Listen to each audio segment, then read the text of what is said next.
ভাই পথ পায় নাই।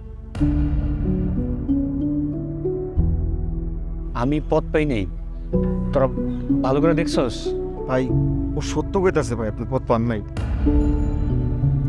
আরে কি হয়েছে, তুমি এই বছর পথ পাও নাই, তুমি সামনের বছর পথ পাবা। এটা তো কোনো সমস্যা আছে? তো কোনো সমস্যা নাই। ভাই সামনের বছরের জন্য পথ পাইবো না। মানে দল থেকে ভাইরে সারা জীবনের জন্য বহিষ্কার করে দিচ্ছে ভাইরে, আর দলে নিব না। কি বলো এগুলা? আসলে ভাবি, সব দোষ আমাদের দুইজনের। আমরা এলাকার মধ্যে অনেক কিছু করে ফেলছি, সব কিছু বেশি বেশি করছি। আর ভাই যা করছে সব আমাদের বুদ্ধিতেই করছে। তোরা একটু চুপ থাকতো। ভাই আপনি কাজ করেন, ভাবিরে বিয়ে কইরা আমাদের পার্মানেন্ট অফিসিয়াল ভাবি বানায় আনি। এই কাজই রেডি আছে। তুমি বেশি কথা বলতেছো, তুমি এখান থেকে যাও যাও। ওরা যাবে না, ওরা আমার সাথে যাবে। তোমার সাথে কোথায় যাবে?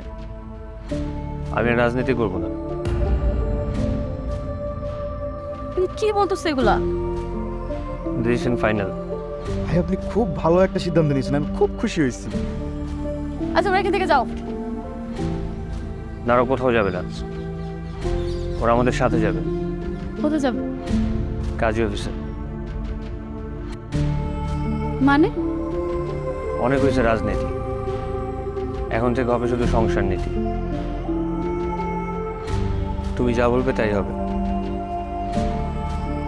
দেখো, এখন তুমি একটা ক্রিটিক্যাল সময় আছো। এখন কি বিয়ে করাটা ঠিক হবে? তুমি পাশে থাকলে আমি সব সহ্য করতে পারবো। তুমিই তোমার শক্তি। সত্যি বলছো?